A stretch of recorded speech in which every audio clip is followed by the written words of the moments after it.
He had everything the world said mattered: power, wealth, control. But when the city slept, the billionaire CEO of Coal Dynamics stood alone on the 58th floor, staring at a skyline that looked back like a mirror. What happens when success tastes like solitude, when every victory only echoes the silence of someone you lost? Ethan Cole built an empire made of glass, transparent, flawless, and fragile. And one day, a woman named Clara Dawson walked through those mirrored halls, not to admire his empire, but to question its soul. She wasn't there to impress him. She was there to tell the truth, and truth, as Ethan would soon learn, is the only thing more dangerous than desire. What if the person who challenges everything you've built is the one who teaches you how to feel again? This is a story about ambition, loss, and the quiet redemption that begins when power finally learns to listen. If this story touches something in you, don't forget to like, share, and subscribe, and join us as we begin The Empire of Glass. The elevator doors whispered open on the 58th floor of Coal Dynamics, and silence greeted the man who owned it all. Ethan Cole stood before the endless glass of his office windows, looking down at Manhattan as if it were a living organism, millions of lights pulsing, horns echoing, movement without meaning. From this height, the city looked perfect. From this height, he could almost pretend it was his. The room around him was immaculate brushed steel fixtures, a mahogany desk cleared of everything but a leather planner and a single Mont Blanc pen.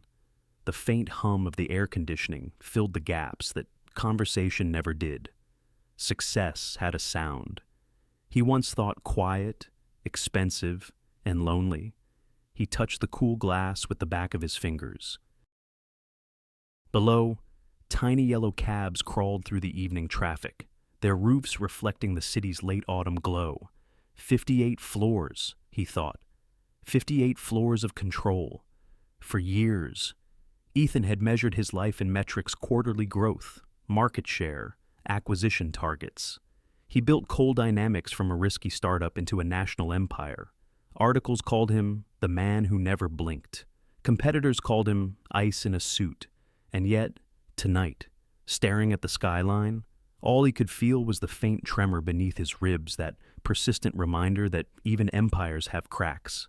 He checked his watch: 9:42 p.m. Another 14-hour day. Another night with no one waiting at home. The intercom light blinked, a small red eye cutting through the dim. His assistant's voice came through, careful and practiced. "Mr. Cole, do you need anything else before I leave?" He hesitated before answering. "No, Lauren, go home." There was a pause, the kind of pause filled with words people never dare to say. Then the line clicked off, leaving him again with the hum of machinery and the weight of air that hadn't been breathed by another human in hours. He turned back to the city. The reflection in the glass showed a man others might admire, tall, well-kept, 47, every line of his tailored suit falling precisely where it should. But behind that reflection, in the faint shimmer of office lights, he saw the ghost of another night. Rain on asphalt, headlights slicing through it, a phone call he still heard every time he closed his eyes. "Mr. Cole, there's been an accident." It had been 6 years, and still the memory refused to dull. 6 years since Rachel, his wife, had died on a dark highway outside Boston. 6 years since he'd buried the only person who ever saw past his armor. He remembered standing at the funeral, people offering condolences like business cards, and thinking, "I will never need anyone again." He kept that promise too well. Behind him, the office lights dimmed automatically, triggered by motion sensors that assumed he'd gone home. He didn't move. He liked the darkness. It made the glass reflect him more clearly, the outline of a man surrounded by the illusion of perfection. In that reflection, he almost believed the myth, the CEO who had it all. The press loved that story. They never asked what all meant when the elevator doors closed and silence took its seat across from him. A gust of wind brushed the window pane, carrying the faint rumble of thunder from the Hudson. Storms in New York had a way of reminding him how fragile glass really was. He crossed the room, opened a small drawer, and pulled out a silver frame. The photo inside was slightly faded. Rachel laughing, her hair tangled by ocean wind. He traced the edge of her face with his thumb. For a moment, his breathing slowed, as if the act of remembering demanded gentleness. He whispered, barely audible, "You'd hate what I've become." He'd said it 1,000 times, and the photo never answered. Ethan set it back on the shelf, perfectly centered, as though precision could keep grief in place. Then he walked to the desk and opened his laptop. Dozens of unread emails blinked across the screen: numbers, negotiations, invitations, each one a thread pulling him deeper into a life he couldn't feel. He typed a new message. To Rachel, Cole, old mail, calm, subject nothing important. It was an address long disconnected, but he still wrote to it when words had nowhere else to go. It rained again tonight. He began.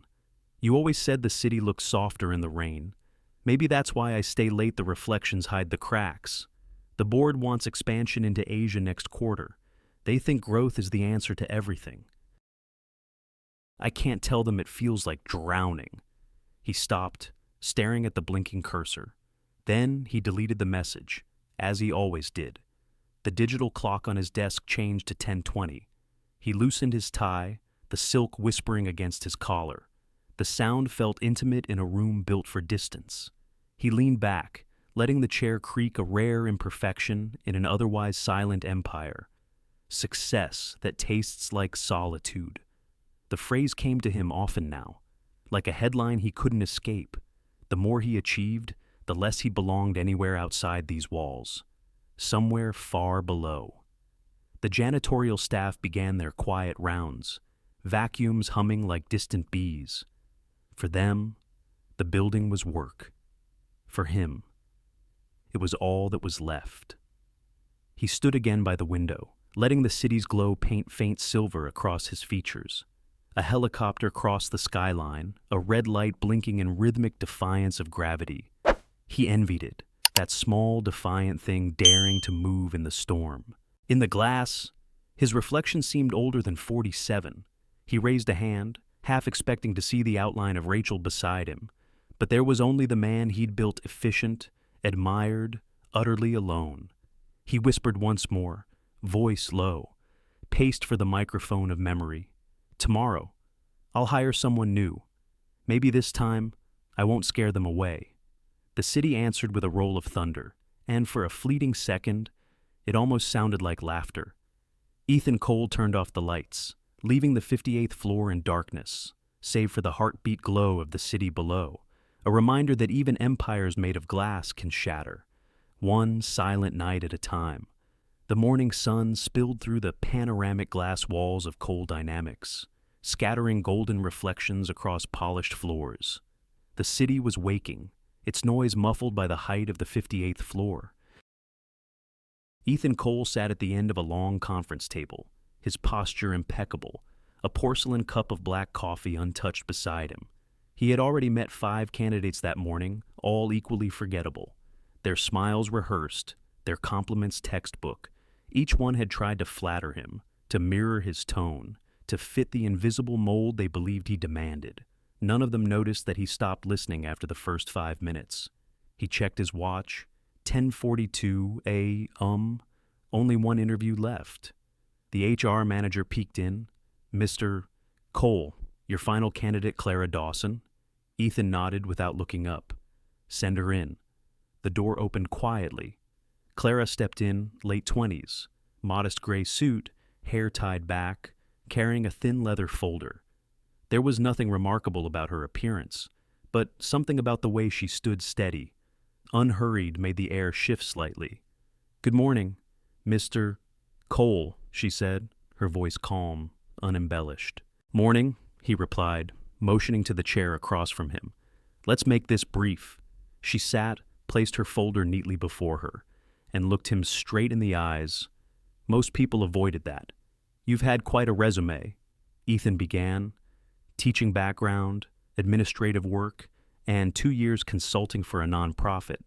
Why a corporate office? Why here?" Clara's hands folded together. Because I'd like to understand the people who run the world I've been teaching about. He raised a brow. And what have you learned so far? She didn't hesitate.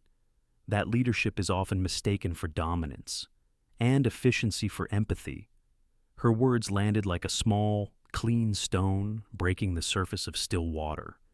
Ethan leaned back slightly, studying her.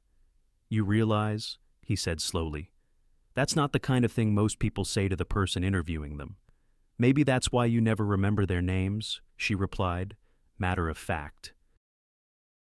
For the first time in years, he smiled not politely, but involuntarily.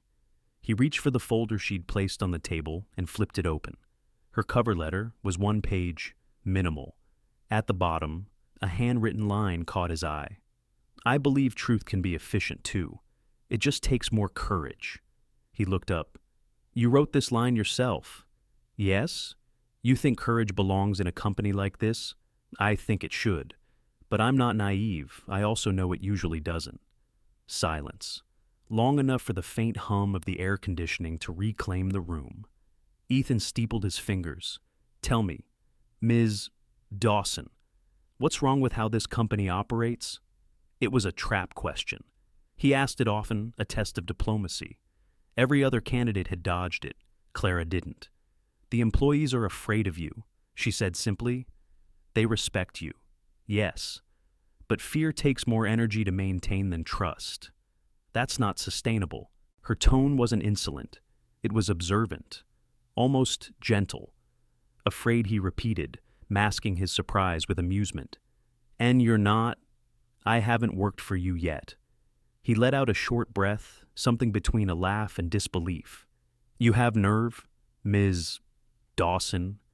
I have rent, she answered, a flicker of humor in her eyes. The HR manager sitting quietly in the corner looked like she might faint, but Ethan felt something stir that had been dormant for years, curiosity. He asked a few more questions, almost to test her composure. Each time, she answered with precision, never embellishing, never shrinking. When he pressed on corporate procedures, she suggested improvements tactful but firm. When he hinted at long hours and high demands, she nodded.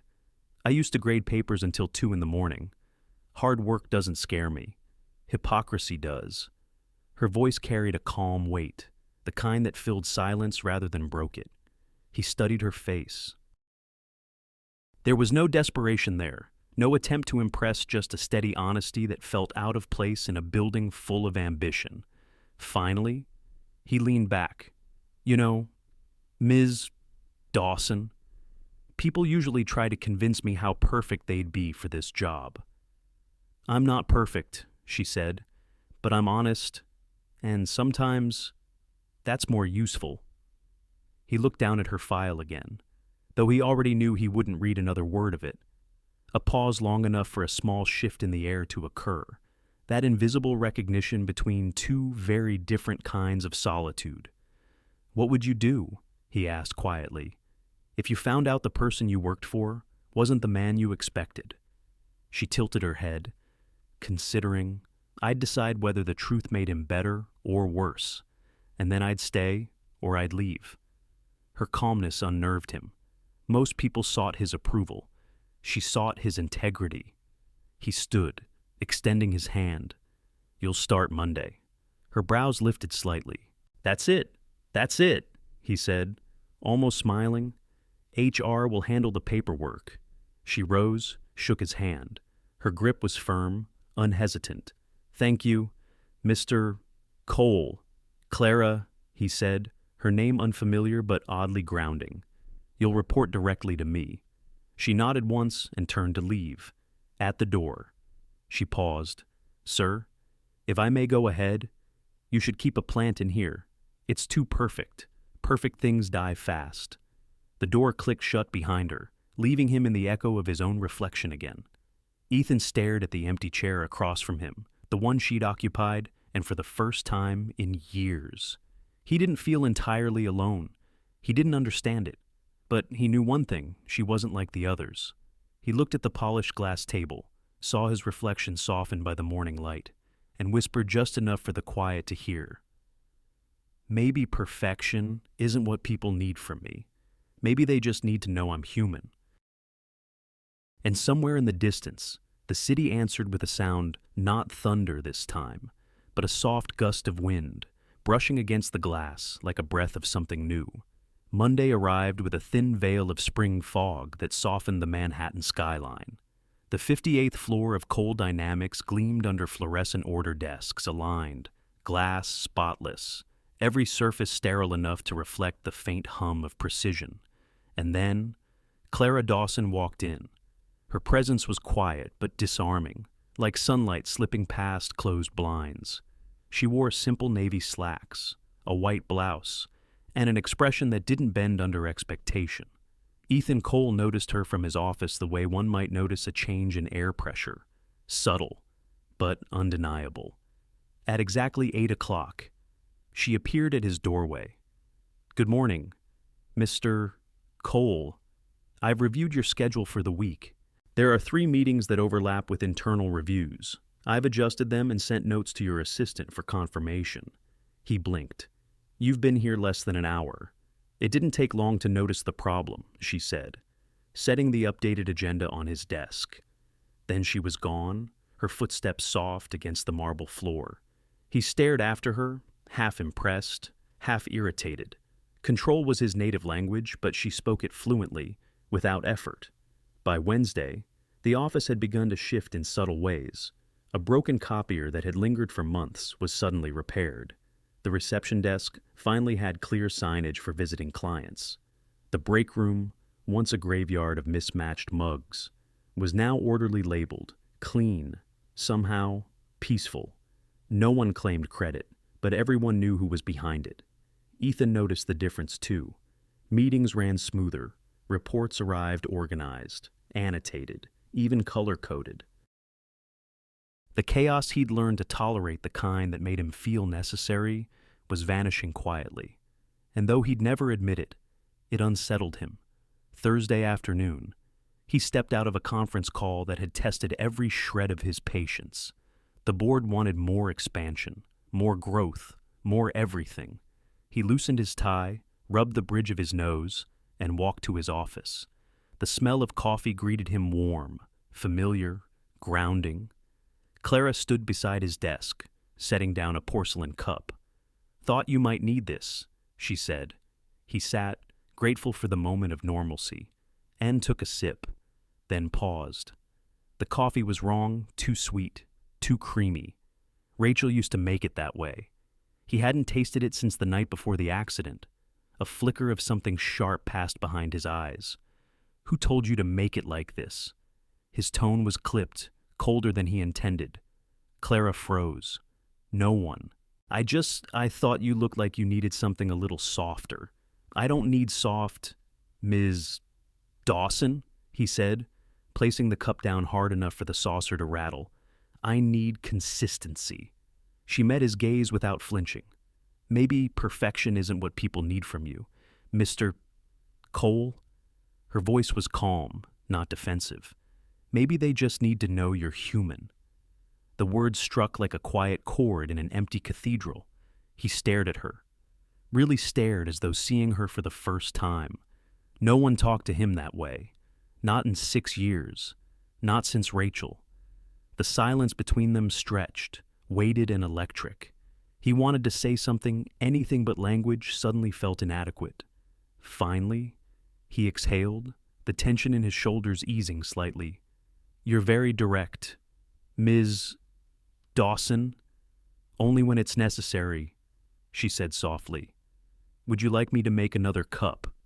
He glanced at the untouched coffee, then shook his head. "No, leave it." Clara nodded once and turned to leave, but before she reached the door, he spoke again. "Clara," she turned. "You're not wrong." She smiled just barely and disappeared into the quiet hum of the hallway. That evening, as the city darkened beyond his window, Ethan sat alone, staring at the cup she'd left behind. The coffee had gone cold, the cream forming faint circles on the surface like small galaxies collapsing in silence. He lifted it again, took a sip, and almost laughed at how wrong it still tasted, too sweet, too real. But there was something about it, something human. He leaned back, letting the leather chair cradle his exhaustion. In the reflection of the glass, he could see himself, but softer somehow. The sharpness had dulled. The shadows under his eyes no longer looked like armor, but evidence of living. And for the first time in years, Ethan Cole smiled. Not the calculated one he used for press photos or negotiations. A real one, quiet, slight. The kind that began somewhere deep and took its time reaching the surface.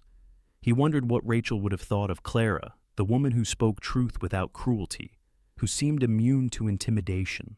Would she have liked her? Would she have thanked her for reminding him what kindness sounded like? He didn't know, but the thought didn't ache as much as it used to. Outside, Manhattan pulsed beneath a wash of neon and rain. The world carried on, indifferent, alive, endless. Ethan took one last sip of the cooling coffee, set the cup down, and whispered into the quiet, slow enough for the words to linger in the air. Maybe she's right. Maybe being human isn't weakness after all. For the first time since the accident, the glass walls of his empire didn't feel like a fortress. They felt transparent. Night draped itself over Manhattan like a velvet curtain, dimming the restless city into something almost tender.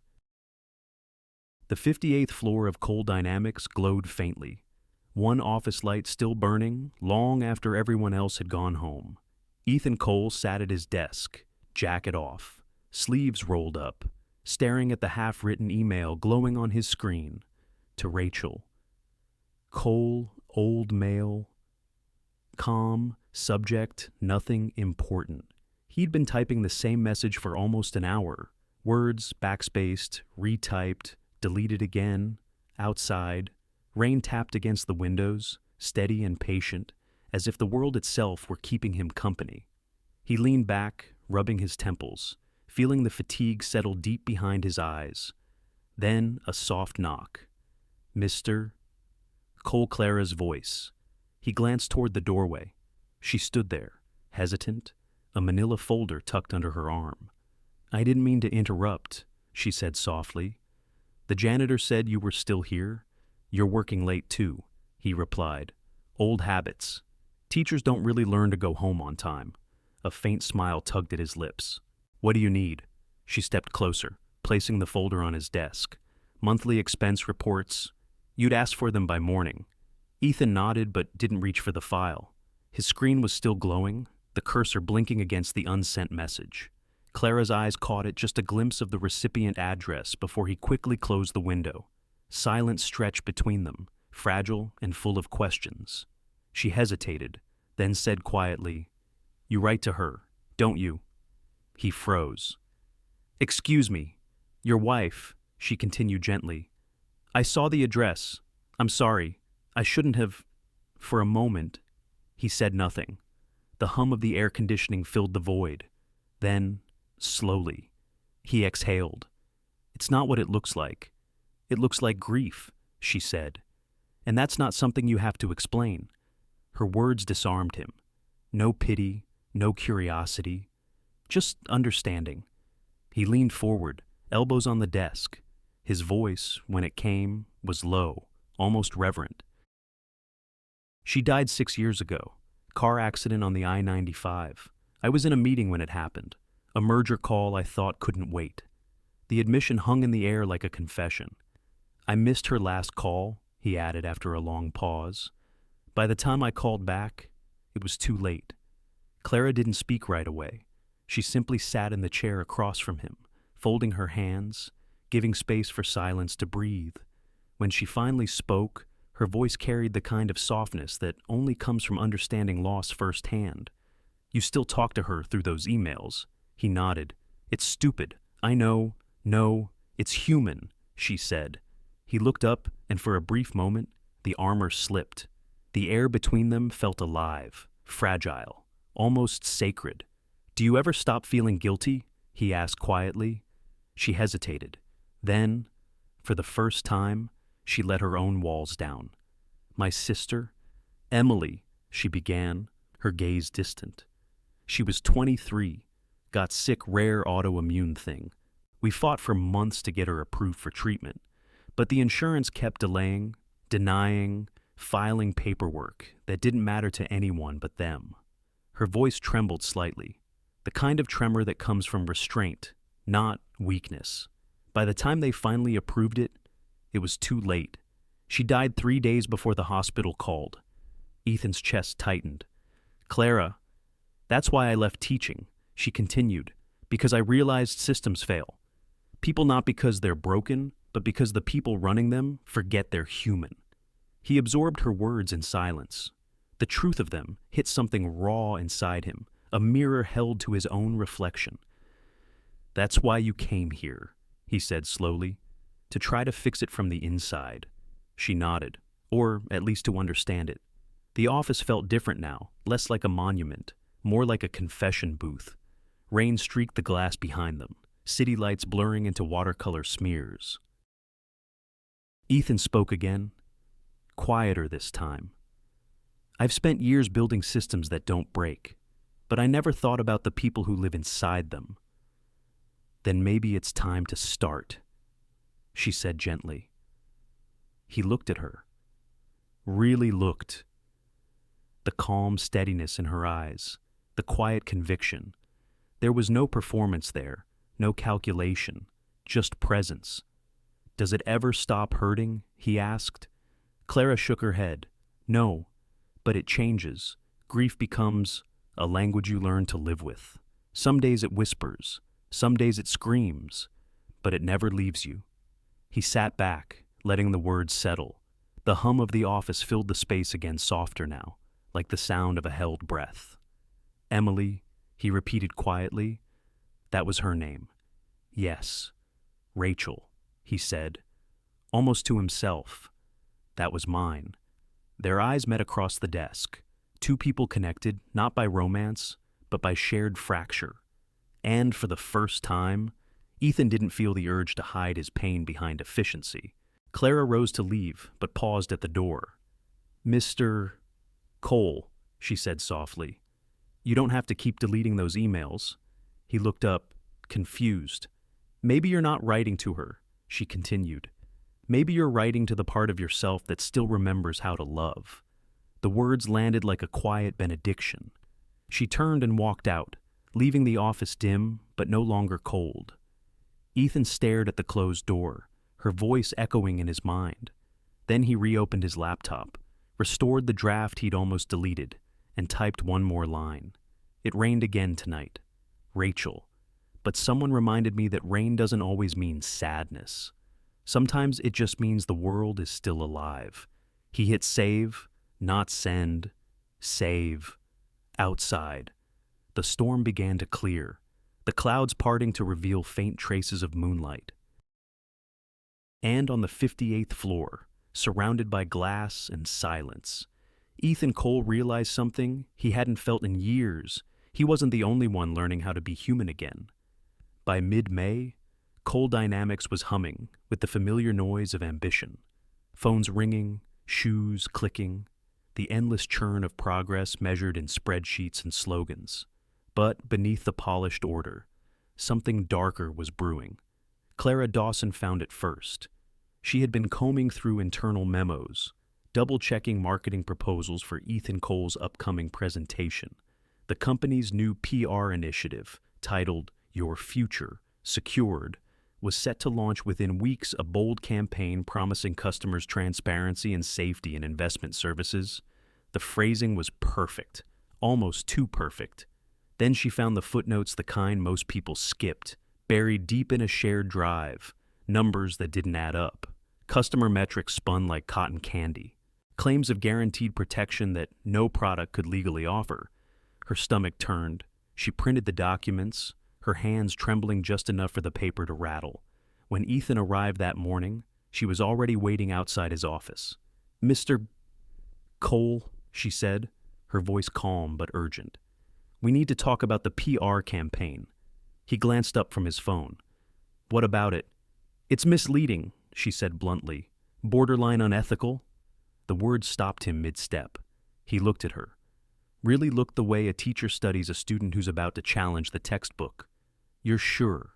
Yes. It manipulates customers into believing their funds are protected by federal insurance when they're not. It's a lie dressed as reassurance. He said nothing for a moment. The clock on the wall ticked once, twice the sound of restraint. Send me the file, he finally said. We'll review it this afternoon, by 3 p.m. The boardroom filled with polished shoes and sharper opinions. Margaret Lewis, vice president and the company's longest-serving executive, sat beside Ethan, flipping through the proposal with surgical precision. Across the table, Nathan Price, head of communications, wore the smirk of someone too comfortable with moral gray. Clara sat near the end, a silent outlier among suits. Ethan gestured toward her. Ms. Dawson believes our new PR materials could be misleading. Let's discuss it. Margaret looked up, her tone smooth but dismissive. Misleading. It's advertising. Ethan, it's supposed to inspire confidence. There's a difference between confidence and deceit, Clara said quietly. Nathan chuckled, leaning back in his chair. Relax, Ms. Dawson. No one's getting hurt. Customers want to believe in something. We're giving them what they pay for reassurance. Clara turned toward him. Reassurance based on false promises isn't comfort. Mr. Price? It's control. The room went still. Even Margaret's pen paused mid-note.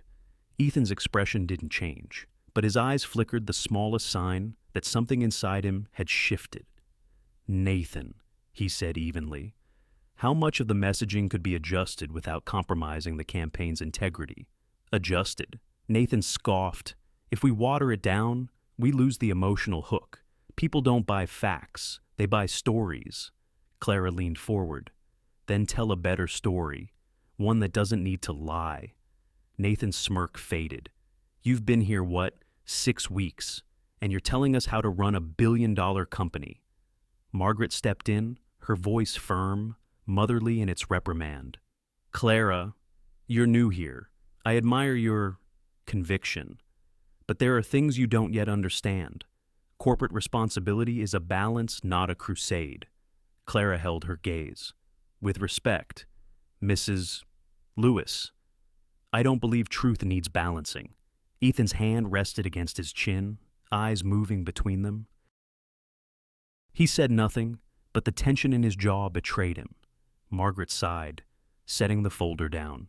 Ethan, you can't let one idealistic assistant derail a campaign that's already approved. He looked up at her, and for a fraction of a second, Clara saw the flicker of doubt. I'm not derailing anything, Clara said. I'm asking us to live up to our own words. Your future, secured. If we mean it, then make sure it's real. Nathan shook his head. You don't get it. This system feeds us. Don't challenge the hand that feeds you. Sweetheart, you'll starve before you change it. Clara's tone was calm, but her spine stayed straight. Then maybe it's time someone asked why it needs feeding in the first place. Nathan scoffed, muttering something under his breath. Margaret looked toward Ethan, her patience thinning. Ethan, end this, please.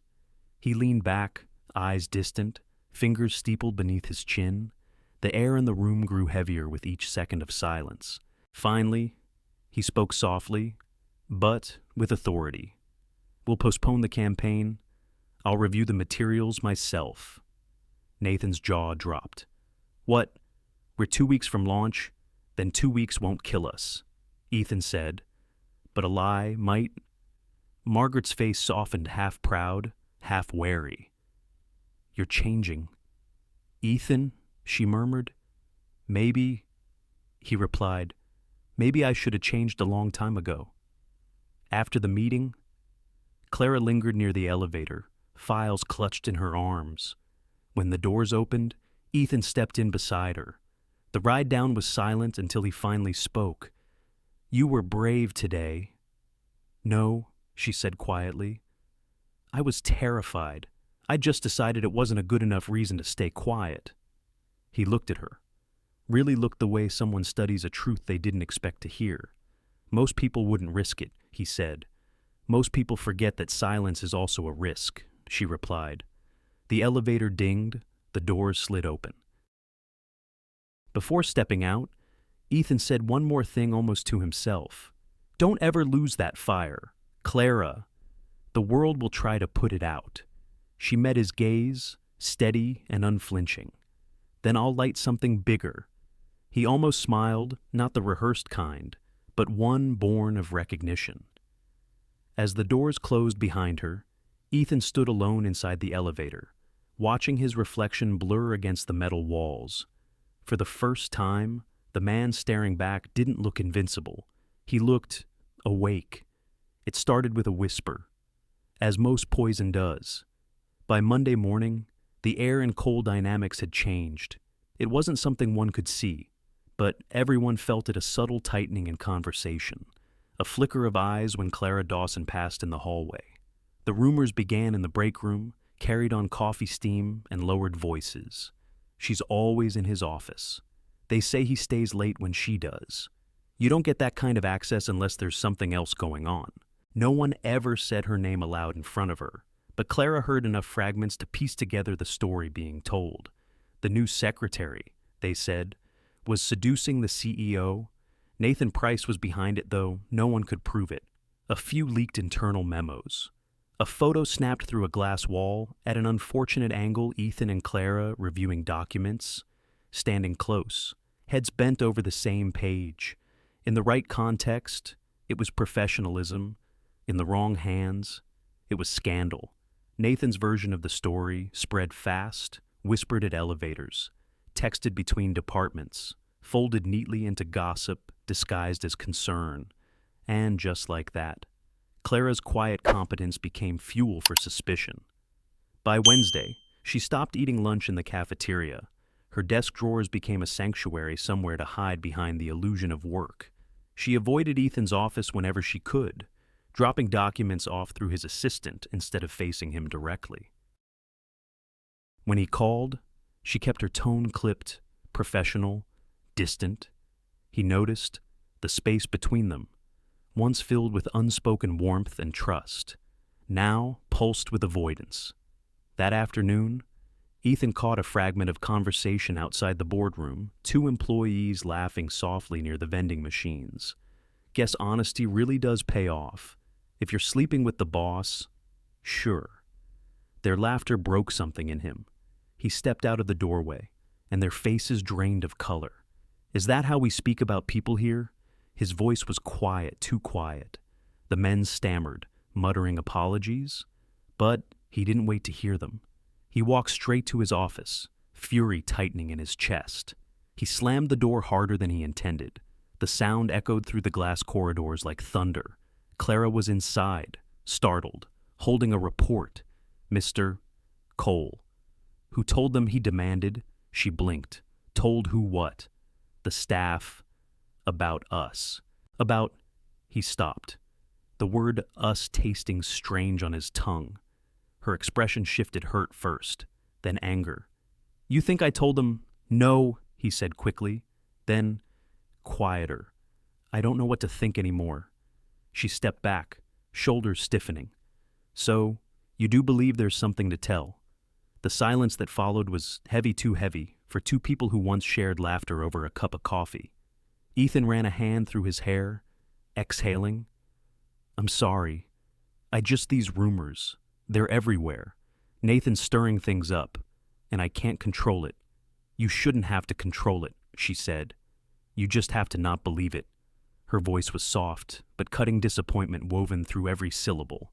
He met her eyes, the words stuck in his throat. Because the truth was, he did doubt himself. Not her, himself. He'd caught his reflection in the glass, once the way he watched her when she wasn't looking, the way his voice softened when saying her name, the way something in him stirred when she entered the room. Have I crossed lines I didn't mean to? The question burned through him, quiet but relentless. He turned away, his voice lower now, strained. I've spent years mastering discipline, Clara, and yet, what she asked. He looked at her, really looked, the steadiness of her posture, the fire in her eyes. And yet, you make me forget why I built these walls in the first place." Her lips parted, but no sound came out.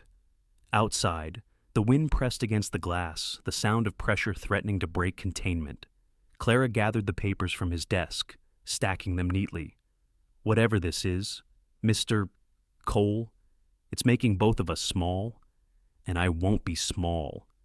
She turned to leave, her voice trembling only slightly. "I came here to make systems better, not to become a rumor inside one." The door closed behind her with a soft click, quieter than his anger, louder than his guilt. Ethan sank into his chair, the tension draining from his body until all that remained was exhaustion. He stared out at the skyline, the city flickering in twilight hues of gold and gray. From up here, it was all geometry and light, impossible to see the messy truth of what lay below. He pressed his palms together, his voice barely audible. How did I let it get here? The reflection in the glass gave no answer, only mirrored the man who was both victim and participant in the story unfolding around him. He thought of Clara's words, of her eyes when she said, "Don't believe it," and for the first time, he realized belief wasn't the problem. It was trust, not in her, in himself. That night, the building emptied, leaving him alone once more with the sound of the air conditioning and the ghost of his own conscience. He replayed every moment in his mind, her laughter, her courage in meetings, the way her honesty had both unnerved and steadied him. Each image came with its own ache, each memory felt like trespass. He closed his eyes and whispered into the quiet, voice slow, almost confessional. "I never meant to feel this. Not again."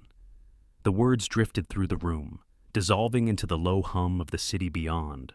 And though the night held its usual silence, Ethan Cole knew that something within him had cracked not the glass this time, but the distance he'd spent years building to keep himself safe, a distance that now felt unbearably empty.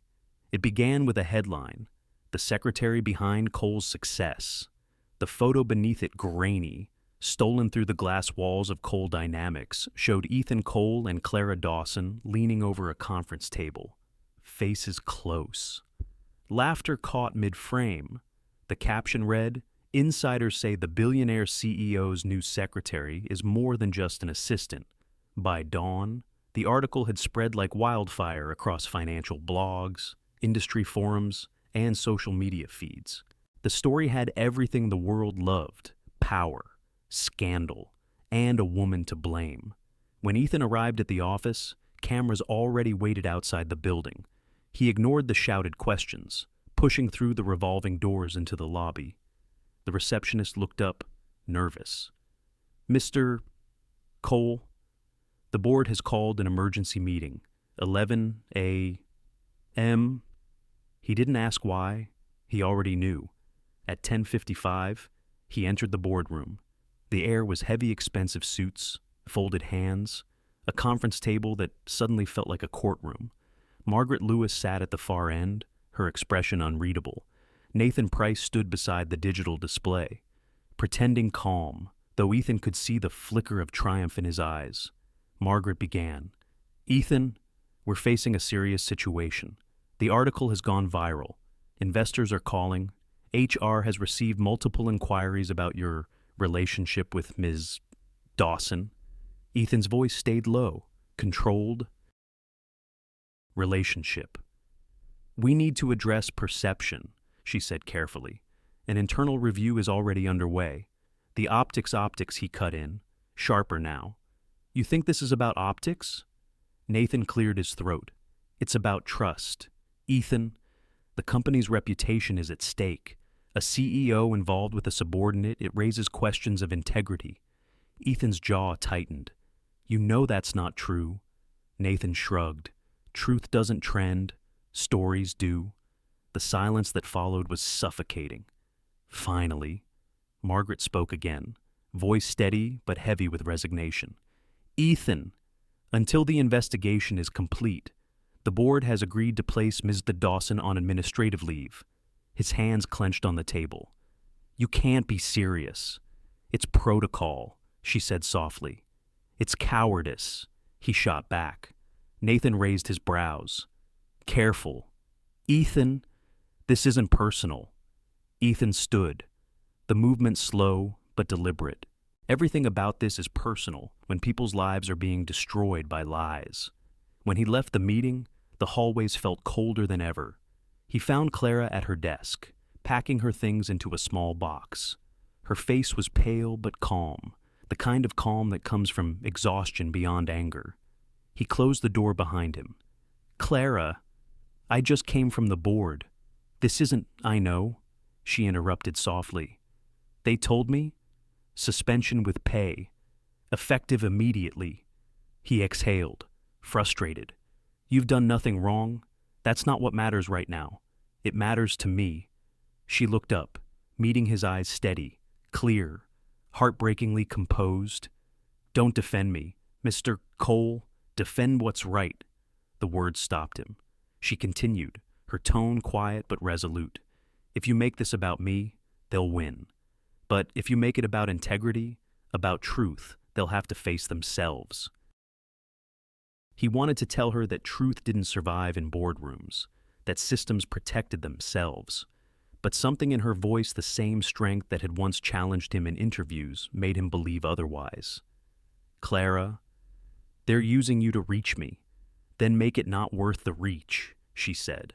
For a long moment, they stood in silence. The hum of fluorescent lights filled the room like white noise over emotion, too raw to name. Finally, he said quietly, I'll fix this. She gave a faint, tired smile. You can't fix people's fear. Ethan, you can only stop feeding it. Her use of his first name startled him.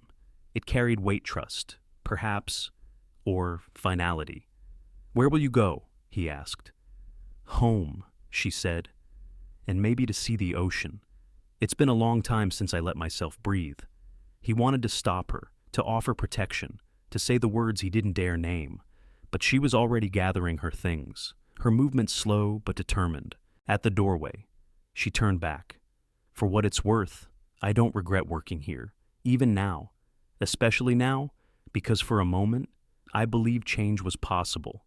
Then she was gone. That evening, Ethan sat alone in his office. The storm outside had broken rain hammering against glass. City lights blurred into trembling streaks. He opened the company website, staring at the PR campaign that had started this spiral of deceit. Your future secured. The slogan mocked him now, a promise of safety from a company that couldn't even protect its own truth. His phone buzzed. A message from Margaret. We're handling this the best we can. Don't make it worse. He typed a reply, then deleted it. He wasn't sure what worse even meant anymore, silence or defiance. He rose and crossed to the window, watching the reflections of traffic swirl below. For years, he'd believed he could manage everything people, outcomes, emotions. Control was his religion. But now, standing in the glass tower he'd built, he saw it for what it was, a monument to fear. Clara's voice echoed in his mind. Don't defend me. Defend what's right, he whispered to himself, barely audible over the storm. Then that's exactly what I'll do. The city lights flickered like restless stars against the rain, and for the first time in his career, Ethan Cole wasn't planning his next quarter. He was planning a war. The elevator climbed in silence. Each floor that passed felt heavier than the last. When the doors opened onto the executive level, the air itself seemed charged static before a storm. Ethan Cole straightened his tie, not as a gesture of vanity, but of armor. Today would not be business. It would be battle. The boardroom of Cole Dynamics stretched long and gleaming beneath the skyline. Floor-to-ceiling windows framed Manhattan in pale morning light. At the center, a table of polished walnut, surrounded by men and women who had once followed him without question. Today, their eyes carried something colder. Whispers quieted as he entered. Margaret Lewis sat near the head, lips pressed into a line. Nathan Price, immaculate in his tailored suit, leaned casually in his chair, the faintest smile playing at the corners of his mouth. A large screen at the end of the room glowed with the article headline, the secretary behind Cole's success. Below it, the company's plummeting stock graph. Ethan took his seat. He did not look at the screen. "Let's begin," he said simply. Margaret cleared her throat. "Ethan, the shareholders are demanding action. Public confidence is shaken, and this scandal is built on lies." Ethan interrupted. "Lies we allowed to spread because truth is inconvenient." Nathan chuckled softly. "With all due respect, Ethan, this isn't about truth. It's about perception, the one thing you used to understand better than anyone. Perception without integrity is manipulation," Ethan said, "and integrity without results is bankruptcy." Nathan countered. A murmur rippled through the room, half agreement, half discomfort. Ethan folded his hands. "You've read the reports. The campaign that started this, Your Future, Secured, was misleading. Clara Dawson caught it. She was right to question it. We silenced her because it was easier than admitting we were wrong." Margaret's eyes lifted to his. "Ethan, no one silenced her. The investigation was theater," he said quietly. "A performance for optics. You all know it." Nathan leaned forward, voice smooth as glass. "You're emotional? Ethan, it happens. But this isn't about one woman. This is about the survival of Cole Dynamics." Ethan turned his gaze on him, calm but piercing. "You're right. Nathan, it is about survival, but not of Cole Dynamics. It's about the survival of decency inside it." The room went still. Nathan clicked his remote.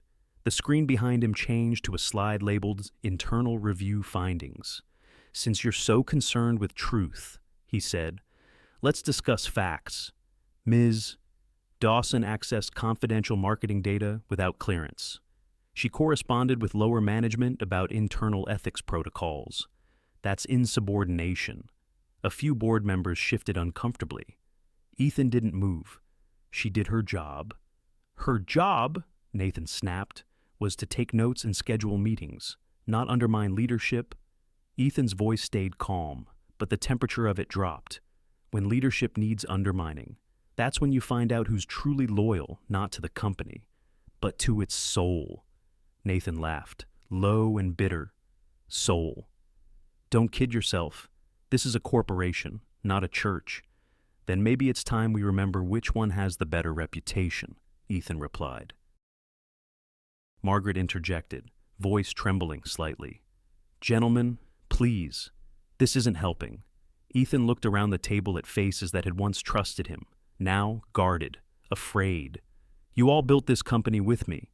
We started with a promise to be different, transparent, responsible. We told people they could trust us.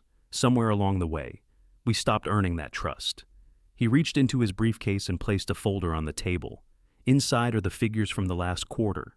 They show short-term growth from misleading campaigns and long-term decline in retention. The data proves what Clara was trying to tell us. Truth isn't bad for business. It's the only business that lasts. No one spoke. The only sound was the faint hiss of rain against glass. Nathan broke the silence. "So, what's your grand plan?" "Ethan, admit fault. Tell the world our CEO lost control of his company over a secretary." Ethan's expression didn't waver. "No. I'm going to tell the world the truth, that leadership without integrity is failure dressed as success." He stood slowly, letting the weight of the words settle. "If truth is the price of power," he said, voice clear, steady, unwavering, "then I'll pay it." Margaret inhaled sharply, as if she just heard something sacred. Nathan's face darkened. "You'll destroy everything you built." "Then it wasn't worth building," Ethan said. He turned to the window. The city below, alive with motion, unaware of the quiet revolution unfolding above it. "I'll be making a public statement this afternoon," he added. "We'll acknowledge the false advertising, retract the campaign, and issue refunds to affected clients. I'll take full responsibility." The room erupted in protest. "You can't. The shareholders will. You'll bankrupt us through it all." Ethan remained still, a calm center in the chaos he'd once commanded. "Better an honest bankruptcy than a profitable lie," he said softly. The room quieted again. Even Nathan had no reply. When the meeting ended, the board members filed out in uneasy silence, their power suits whispering against the marble floor. Margaret lingered behind. "Ethan," she said quietly, "I believed in you once because you were brilliant. I believe in you now because you're finally brave." He gave a faint, tired smile. Brilliance was easy. Bravery costs more. "And Clara?" she asked. "What will happen to her?" He looked toward the door, his expression unreadable. "For the first time," he said, "I think she'll be fine without me." Margaret studied him for a moment, then nodded.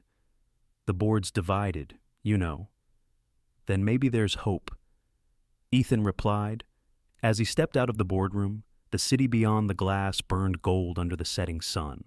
The storm had passed, but the air still crackled with change, fragile, dangerous, necessary. Ethan Cole walked down the long corridor toward his office, his reflection fractured across each pane of glass.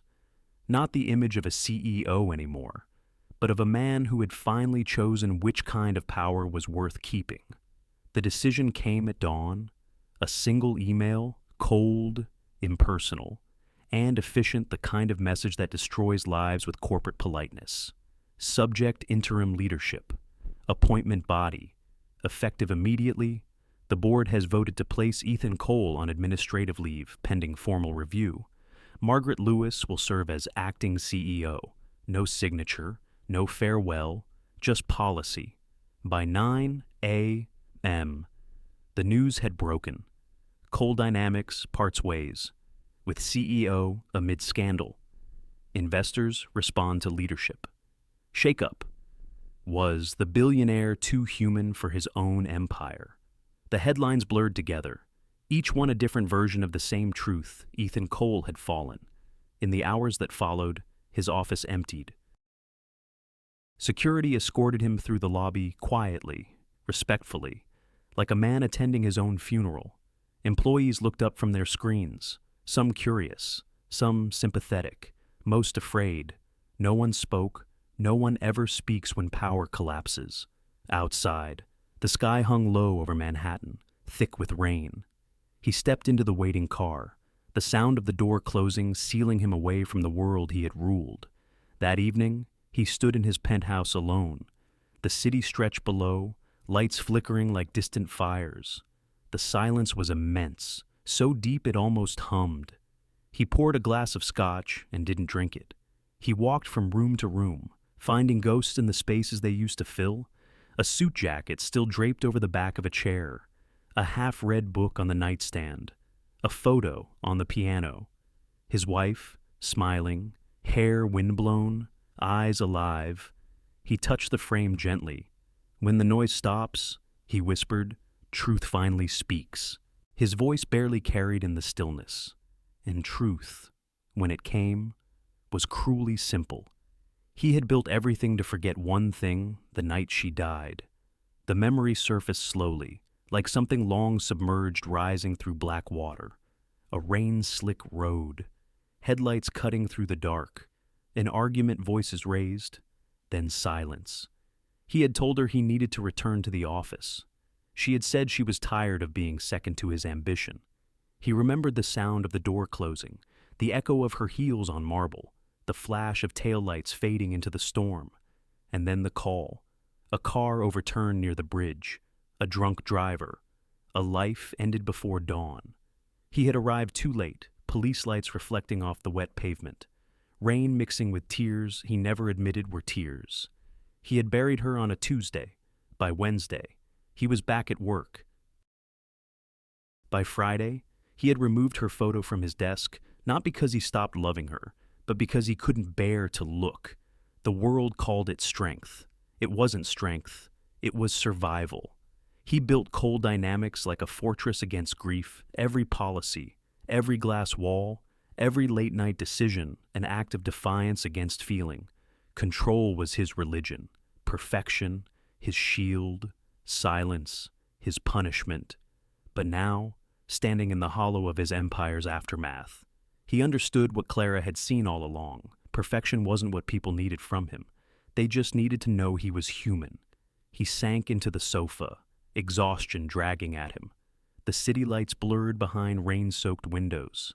He thought of Clara, her steady voice, her stubborn honesty, the way she had faced the board's cruelty without flinching, the way she had said, "Don't defend me. Defend what's right." He hadn't realized until now how much she reminded him of his wife, not in face, not in form, but in spirit. Both women had demanded something he never gave freely: vulnerability. He whispered into the empty room, "I don't know if I ever knew how to love anything without trying to control it." The words echoed, then dissolved. Hours passed. The scotch grew warm in his hand. He found himself at his desk, scrolling through old emails, thousands of unread messages, contracts, pitches, press releases, and then one folder, hidden near the bottom, drafts. He opened it. Inside, an email unsent, dated 8 years ago. Subject, "I'm sorry." He clicked it open. "You were right, about everything. I keep pretending this company gives me purpose, but really it just keeps me busy enough to avoid remembering what I lost. I tell myself I'm doing it for us, for what we built, but the truth is, I don't know who I'm building it for anymore. I wish I could tell you that I'll stop, but I don't know how." He read the words again and again until the screen blurred. Then, finally, he hit send. The message bounced back immediately. "Address not found." He smiled. "A small, broken thing?" "Yeah," he whispered. "I figured." Sometime after midnight, the rain stopped. The city exhaled, the hum of life returning in faint, distant echoes. Ethan stood at the window once more. His reflection stared back, older, humbler, finally honest. He didn't know what came next.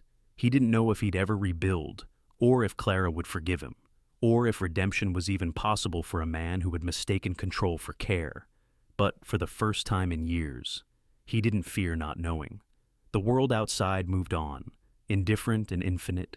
He let it. He whispered one last time, barely audible. When the noise stops, truth finally speaks.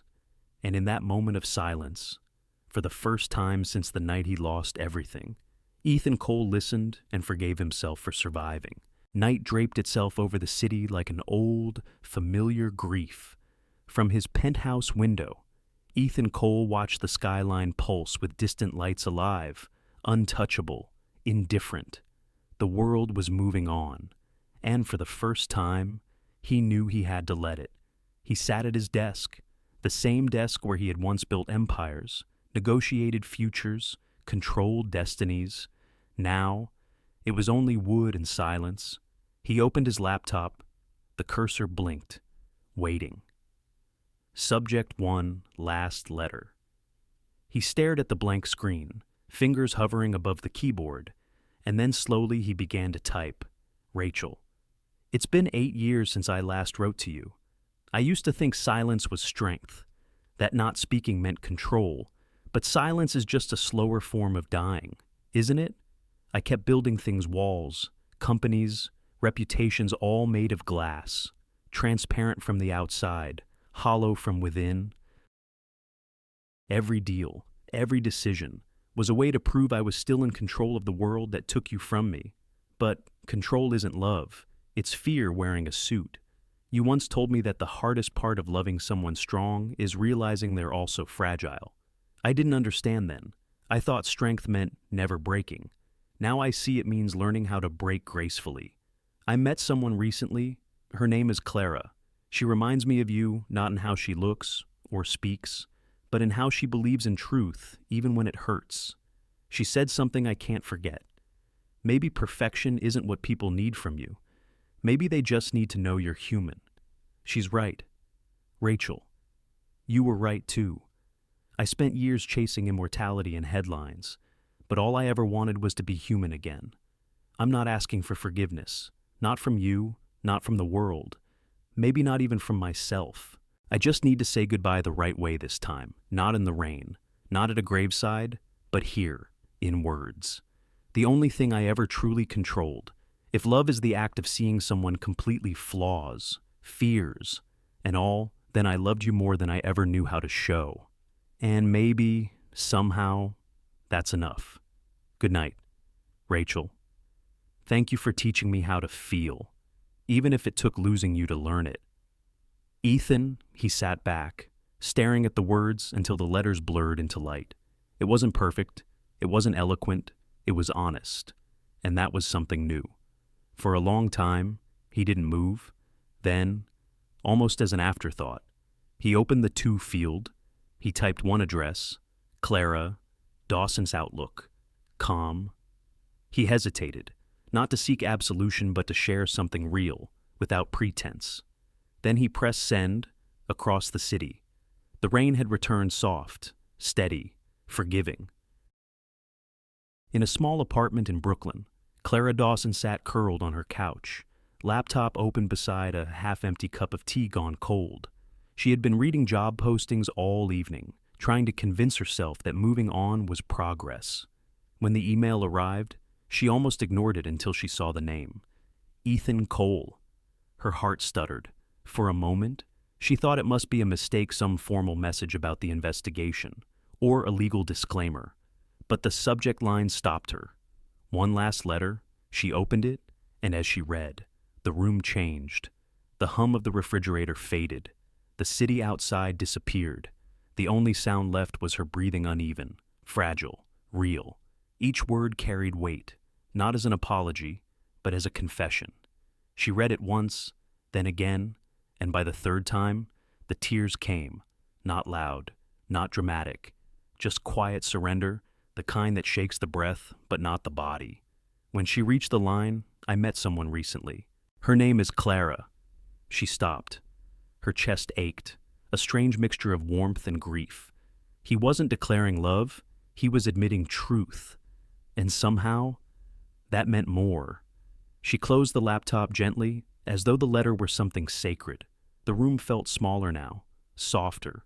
She leaned back, wiping her cheeks with the back of her hand, and for the first time since leaving the office, she let herself think about him not as the CEO, not as the man the world gossiped about, but as Ethan, the man who once stared at his own reflection as if trying to remember who he used to be, the man who defended her when no one else would, the man who, beneath all the armor, had simply been afraid to feel. Her thoughts spiraled, tangled between tenderness and fear. If I go back, will it destroy everything I rebuilt? If I stay away, will I regret it for the rest of my life? Can you love someone who once saw emotions as weakness? She didn't know. But she knew this. The letter wasn't just a farewell. It was a beginning disguised as an ending. It was Ethan's way of saying, I finally understand what you were trying to teach me. And that understanding, fragile, unspoken, was the truest form of trust. She stood and walked to the window. The rain had stopped. The city glowed under streetlights, alive and still. Somewhere across that vast skyline, he was sitting in his quiet apartment, probably staring at the same sky. She whispered, as if he could hear her through the distance. Good night, Ethan. Then she smiled through the tears, small, real, human. And for the first time in months, she allowed herself to believe that maybe broken things weren't meant to be discarded. Maybe they were meant to be rebuilt with gentler hands. The next morning broke gray and heavy, the kind of New York dawn that looked like it hadn't slept either. Clara Dawson hadn't. She sat at her small kitchen table, her laptop open, a mug of untouched coffee cooling beside it. Ethan's letter was still in her inbox, the words she'd read over and over through the night echoing in her chest. But this morning wasn't for tears. It was for truth. Something about his letter, his honesty, his willingness to face himself had reopened a door in her own heart. And when she opened the folder of company archives she'd quietly downloaded before her suspension, she realized there was still something unfinished, the real story. She dug through spreadsheets, metadata trails, archived emails. Hours passed. The city woke around her sirens, car horns, rain on windows, but she barely heard it. Then she found it, Buried beneath a set of mislabeled files falsified metrics. Dozens of them. Customer data had been manipulated, numbers inflated, failure rates hidden, and the PR scandal that had destroyed Ethan's credibility fabricated. Attached to the documents was a chain of messages, all sent from Nathan Price's account. The digital fingerprints were unmistakable. He had manufactured the downfall-altered files, leaked false data to journalists, and spun it as insider evidence against Ethan. Her heart raced. This wasn't just corporate betrayal. It was sabotage. She closed her laptop slowly. Then, with trembling hands, she picked up her phone. "Mrs. Lewis," she said when the line answered. "It's Clara Dawson. We need to talk, privately." 2 hours later. Clara stood in the marble lobby of Cole Dynamics. It felt strange being back, the familiar scent of polished stone, the rhythmic click of heels, the echo of conversations she no longer belonged to. She wore a beige coat, hair tied low, eyes steady despite the nervous energy running through her veins. Margaret Lewis appeared at the far end of the corridor, immaculate as ever, pearls gleaming, expression guarded. "You shouldn't be here, Clara," Margaret said, voice low but firm. "You're suspended, I know, but if I don't show you this, the wrong person wins." Margaret hesitated. "What is it you think you found?" "Not what I think," Clara said. "What I know." She opened her laptop right there in the empty boardroom. The rain beat softly against the glass behind them, like an impatient metronome marking time. Clara slid the screen toward her. "Look." Margaret adjusted her glasses, scanning the documents. As her eyes moved down the screen, her posture began to change from skepticism to disbelief, and finally to quiet horror. "This can't be real," she whispered. "It's real. Every timestamp, every file path." Nathan edited internal reports, leaked false data, and used it to push for Ethan's removal. The scandal, the rumors he orchestrated, all of it. Margaret looked up sharply. "How do I know you didn't fabricate this yourself?" Clara met her gaze, unflinching. "Because if I had that kind of power, I wouldn't have been the one suspended." A silence fell between them, heavy, stretching like glass about to crack. Margaret exhaled slowly, staring at the rain streaking down the windows. "You understand what this means. If this goes public, the company could face federal investigation. Shareholders will panic. Careers, mine included, will burn." Clara closed the laptop. "Maybe some things deserve to burn." Margaret turned to her. "You sound like Ethan. Maybe that's not such a bad thing." Margaret said nothing for a long time. The air between them hummed with tension, but beneath it was something else, the faint flicker of recognition. Two women, both shaped by the same machine, both tired of pretending it wasn't broken. Margaret sank into a chair. Her voice softened. "You know, I believed in this company once. We said we'd do things differently. And somewhere along the way, I convinced myself compromise was just maturity. It's not," Clara said gently. "It's surrender in a better suit." Margaret let out a small, rueful laugh, a sound like a sigh dressed as humor. "Ethan told me once that you scared him." Clara blinked. "Scared him." "Yes, not because of what you said, but because you said it without fear." Clara looked down, voice barely above a whisper. "He taught me that truth only matters if you're willing to stand in it alone." "He's not alone anymore," Margaret said. She reached for the laptop again, scrolling through the evidence one last time, then she closed it firmly and stood. "We'll take this to the press," she said. "You mean, you'll tell them?" Clara asked, almost disbelieving. "Yes," Margaret replied. "If Nathan built his empire on deceit, then it's time we built ours on truth, whatever it costs." Her words were calm, but her hands trembled slightly. "It won't be pretty," Clara warned. "The company will bleed before it heals."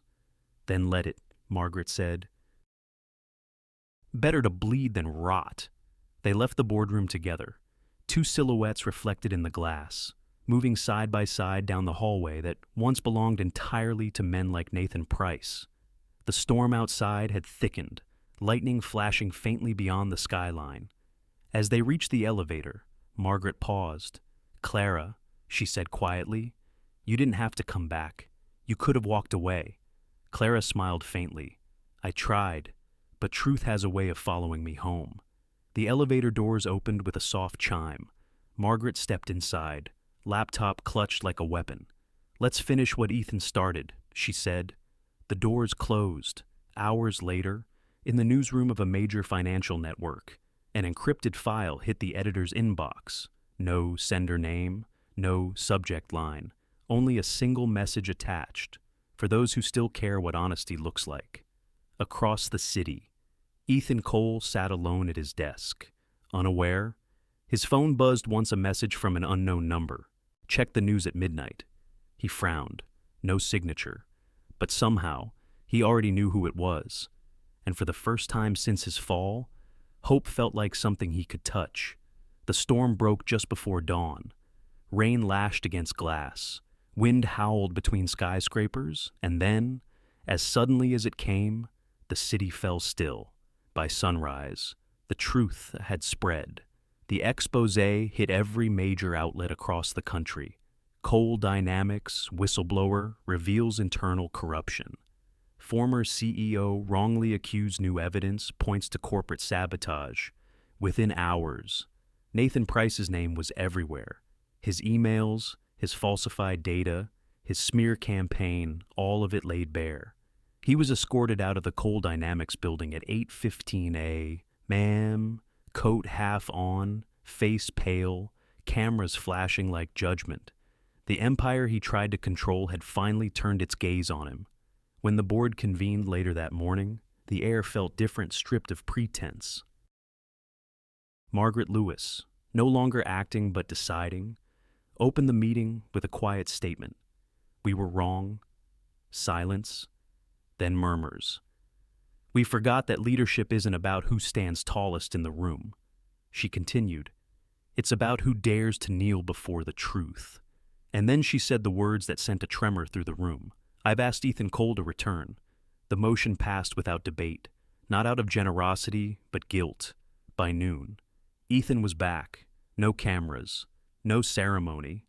He walked through the lobby alone, the familiar hum of the building surrounding him like an old song played in a different key. People watched as he passed, some ashamed, some hopeful. He didn't stop to meet their eyes. He simply nodded once, quietly, as if to say, "I'm not here for applause. I'm here to rebuild." Margaret met him at the elevator. "You didn't have to come back," she said softly. "I did," he replied. "I owe them more than an apology. I owe them an example." The press conference was scheduled for 3 o'clock. By then, the lobby had filled with reporters' cameras, microphones, lights. The energy was sharp, electric, waiting for spectacle. But when Ethan stepped up to the podium, the room quieted. He wasn't the immaculate CEO of old. His suit was simple, his hair slightly undone, his face older, yes, but unguarded. He adjusted the microphone. "Good afternoon." The first flash went off, then another. He waited until the noise faded, then began. 6 years ago, I built Coal Dynamics on a single promise that integrity would be our foundation. Somewhere along the way, that promise became a slogan, and I stopped holding myself accountable to the weight of my own words. A pause. Recent events exposed corruption within this company, falsified data, unethical marketing, and the deliberate manipulation of truth. Those actions were not committed by me, but they happened under my watch, and that makes them mine to answer for. He looked up, eyes clear. "I don't stand here today to clear my name. I stand here to reclaim our purpose." The reporters leaned forward, pens hovering, the room holding its breath. "We will not be the company that trades honesty for profit," Ethan continued, "because profit built on deception is poverty in disguise." The words landed like thunder. A ripple of silence spread, then the faint sound of camera shutters, like rain tapping against glass. He went on, steady and sincere, effective immediately. "We're restructuring.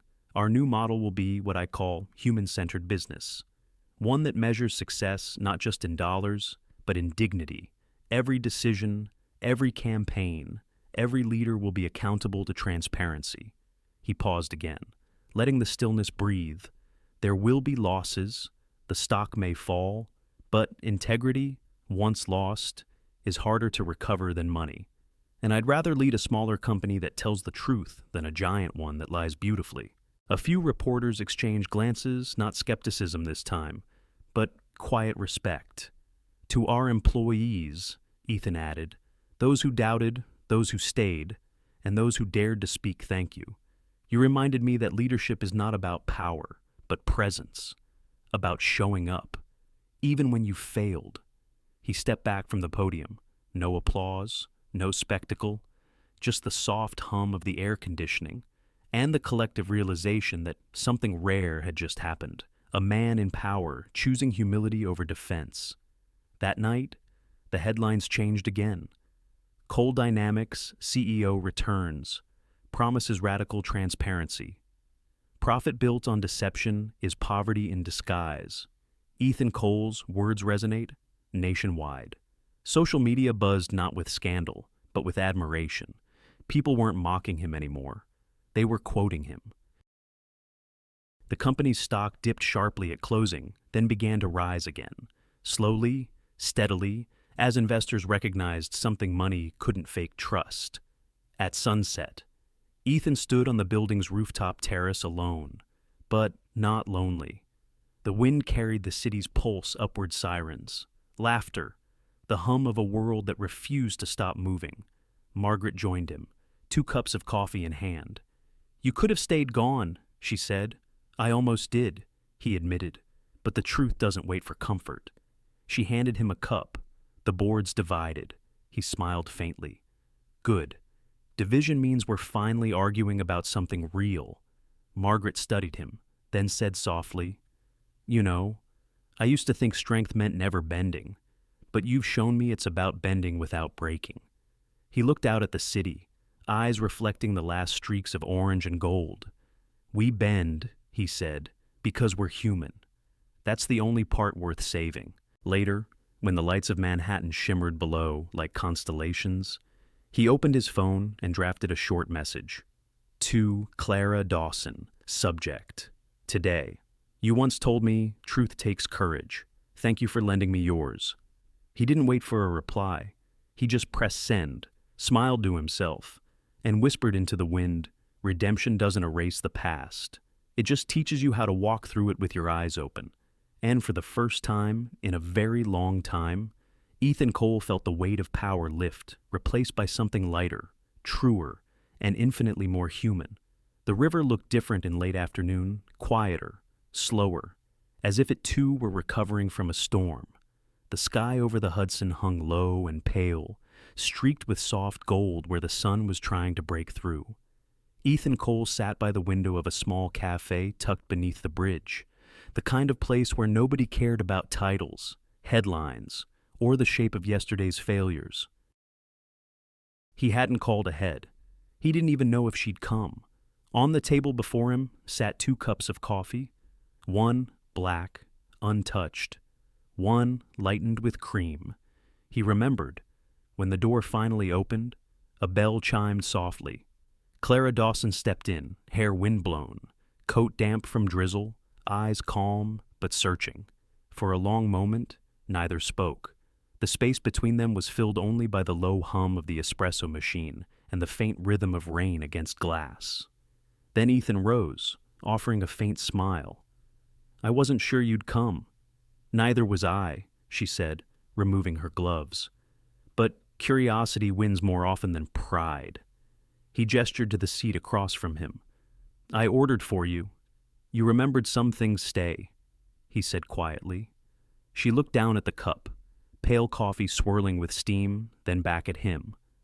"I saw the press conference," she said. "You did what most men in your position never do.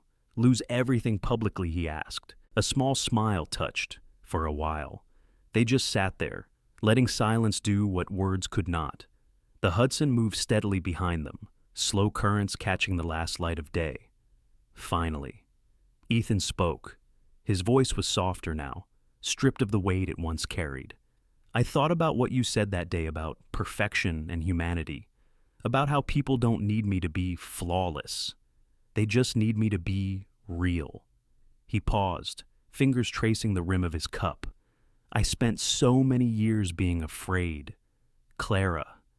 Afraid of losing control, of losing her, of losing myself, and then losing you. Showed me what control never gave. He stopped there, no rehearsed speech, no grand gesture, just a confession shaped like a sigh. Clara looked at him, her eyes soft but guarded. Ethan, I'm not asking for forgiveness, he said quickly, or for anything at all. I just needed to say it out loud before silence turned it into another regret. He leaned back, exhaling. When I lost my wife, I built a life that felt unbreakable. I thought if I worked hard enough, achieved enough, I could make the pain make sense. But control doesn't heal. It just delays the wound. She listened quietly, her hands folded around her cup. You taught me that truth isn't a liability, he continued. It's the only thing worth protecting. Clara looked away, out the window to the water, to the skyline rising like memory. When the article came out, she said softly, I thought you'd hate me for walking away. I did, he admitted, but only because I hated myself more. Their eyes met a long, unspoken acknowledgement of the distance they had both carried. I wasn't angry at you, he added. I was angry at the part of me that wasn't brave enough to stay. Clara smiled faintly, a single tear glimmering before she blinked it away. You didn't lose me, she said. You just needed to find yourself first. Her words were simple, but they landed deep, not forgiveness, but understanding. Outside, the sun slipped lower, its reflection turning the river into molten gold. The cafe filled slowly with evening chatter. Couples, laughter, the soft scrape of spoons against porcelain. Ethan leaned forward, elbows on the table, voice almost a whisper. You know what's strange, after everything that's happened, the scandal, the company, the chaos, this is the first time I've felt calm. Maybe it's because you're not pretending anymore, she said. He nodded. Maybe it's because I'm finally sitting across from someone who doesn't need me to win. Clara tilted her head slightly, her tone half teasing, half gentle. You never had to win. Ethan, you just had to show up. He smiled, the kind that came not from charm, but from peace. They talked for nearly an hour, about the company, about the people they'd both cared for, about what came next. Ethan told her about his new initiative, human-centered business, and how he wanted her to help design the ethics framework. You don't owe me that, she said. It's not debt, he replied. It's trust. And if I say no, then I'll still thank you, he said softly. Because you reminded me what integrity sounds like. She smiled, the kind of smile that held both pride and ache. You know, she said after a moment, you're not as impossible as you used to be. That's the nicest thing anyone's ever said to me, he said, deadpan. She laughed a real laugh, light and disarming, the kind that loosened something in him he hadn't realized was still tight. The cafe grew dimmer as the sun disappeared, the golden light giving way to quiet blue. When they finally stood to leave, Ethan reached for his coat, then paused.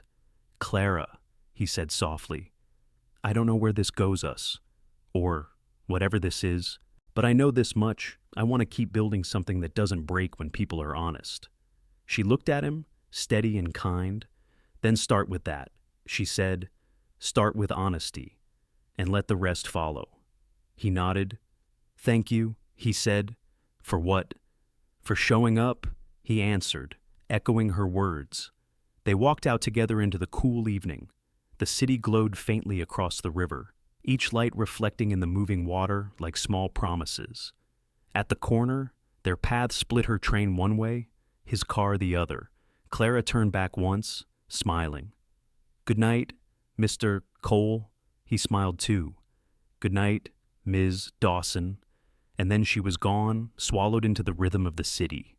Ethan stood for a moment longer, breathing in the river air, feeling the weight of everything that had led him here, loss, truth, and something that might, someday, become love. He whispered into the wind, slow enough for the silence to hold it. Control breaks, truth endures. And with that, he turned toward the skyline, a man finally free. Not because he had conquered the world, but because he had made peace with himself. The world moved on, as it always does. But for Ethan Cole, moving on no longer meant running. 2 years had passed since that day, since the press conference, the rebuilding, the quiet decision to step down. He had walked away from the glass tower and never looked back. Now, his days began differently. No boardrooms, no headlines, just the soft creak of old floors and the smell of coffee brewing in a converted brownstone on the Upper West Side. On the frosted glass door outside, gold letters read, Authentic Leadership Institute, not a corporation, a classroom, a place where broken executives came to learn the one thing business school never taught, how to be human. Inside, sunlight filtered through tall windows onto shelves lined with books, philosophy, psychology, ethics. The air was warm, alive with the quiet hum of conversation. Ethan stood before a small group of young professionals.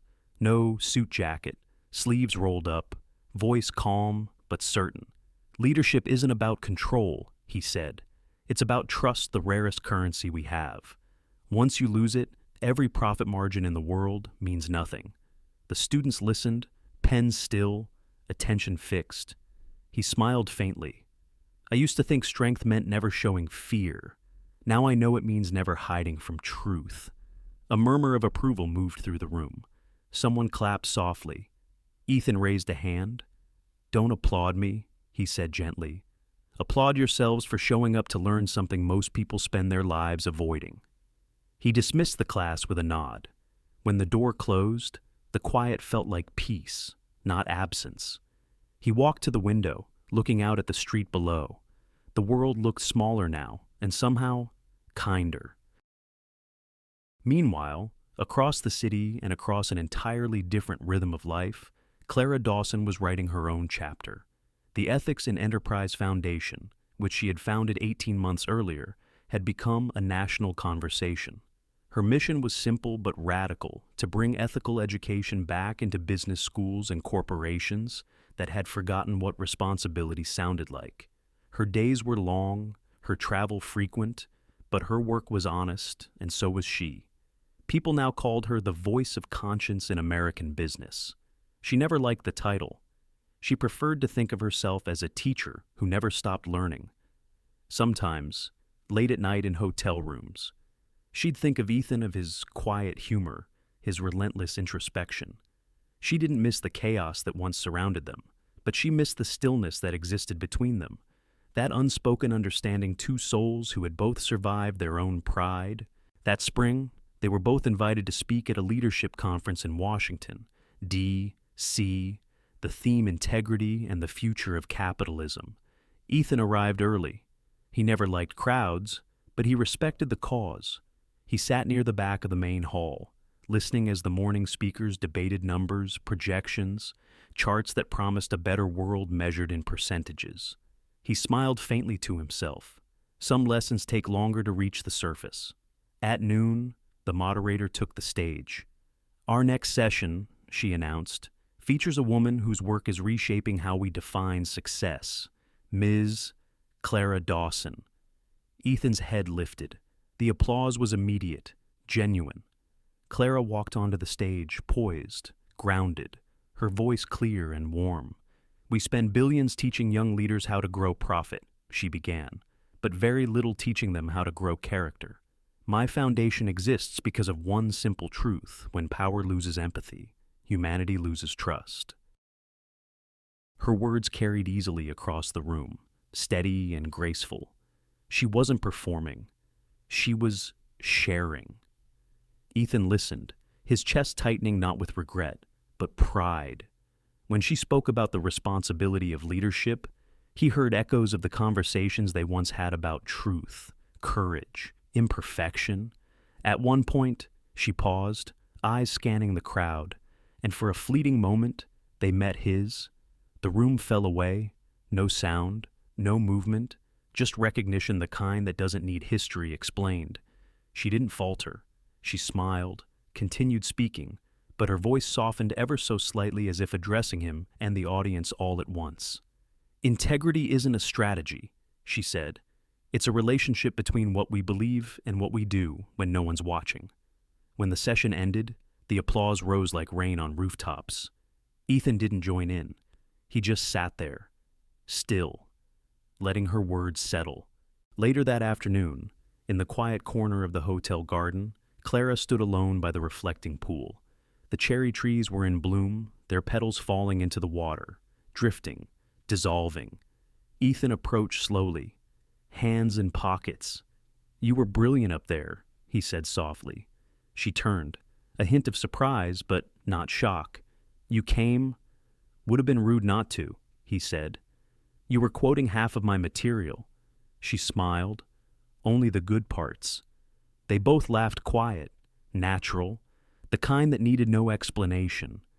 Then silence, the comfortable kind that follows forgiveness. He stepped closer. Not too close, just enough for the spring wind to carry his words. "You were right, you know, about what people need from me, from leaders, from anyone trying to do better." He paused, voice low and certain. Perfection was never the goal. Presence was. She looked at him for a long moment. The years had softened him, his face, his voice, even his posture. The sharpness was gone. What remained was steady light. "You look at peace," she said.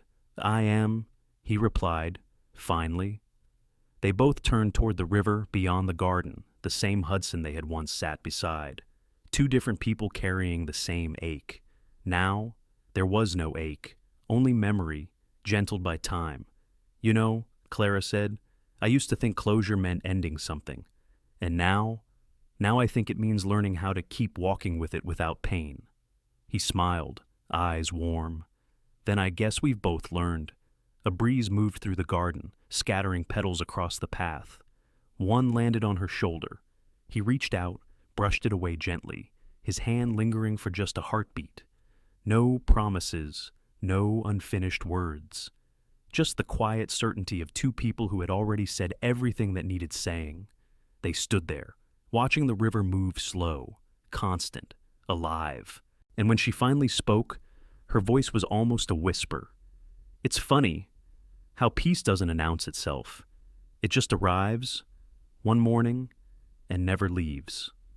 Ethan nodded, like forgiveness. He said, their eyes met again. No thunder, no music, just quiet grace. And as the afternoon light faded into gold, Ethan Cole and Clara Dawson stood side by side, not as savior and muse, not as past and present, but as two souls who had learned that sometimes the truest love story isn't about falling in love, but learning how to stay honest long enough to be worthy of it.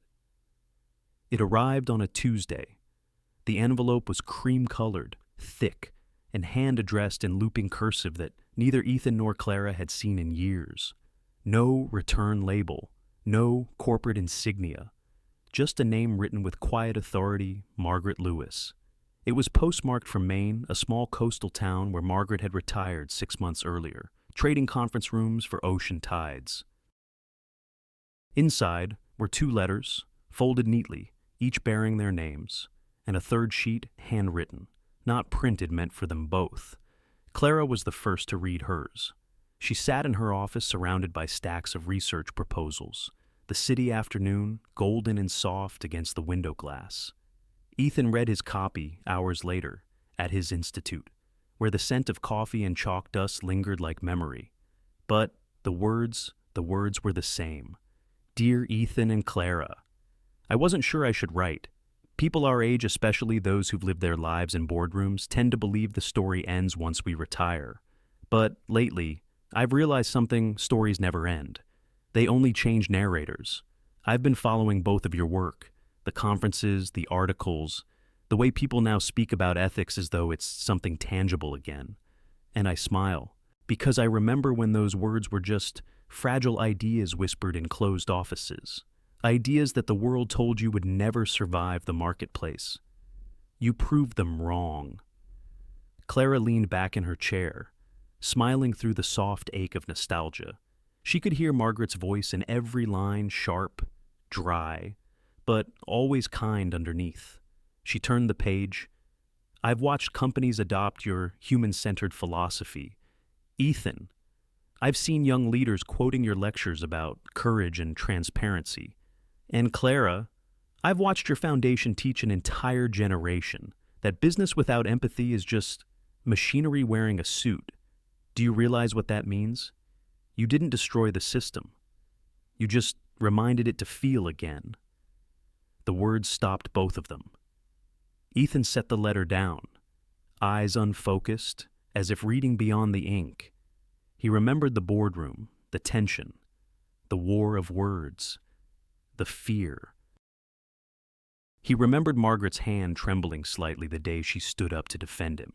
And now, here she was again, defending the idea of them not as scandal, but as symbol. The world doesn't need perfect leaders, children. Forgive the term once a mentor, always a meddler. It needs leaders who can apologize without losing their authority. It needs compassion dressed in competence. And it needs people like the two of you who prove that love and integrity are not opposites, but reflections of the same truth. I used to think power hardened people. I was wrong. It only hardens those who fear losing it. You taught me, and everyone watching that true strength lies in softness willingly chosen. At this line, Clara had to pause. Her throat tightened, and she pressed the letter against her chest.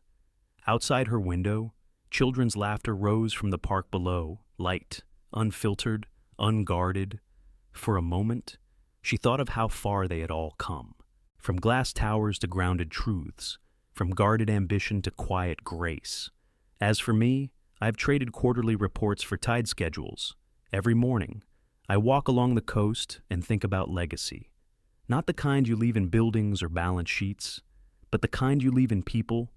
Ethan, I still remember the first time you took over a meeting at 28, all sharp edges and certainty. You thought you could will the world into reason. Clara, I remember the first time you told a room full of executives that truth was worth more than any stock option. I thought they'd devour you alive. Instead, you made them listen. Now I see your names in headlines. But it's the quiet between the lines that moves me most. The compassion, the humility, the way you both learned to bend without breaking. Ethan stood by his window, the letter trembling slightly in his hands. The sun was setting over the city. The same skyline that once symbolized conquest now looked more like home. He whispered, almost unconsciously, "You didn't destroy the system. You reminded it to feel."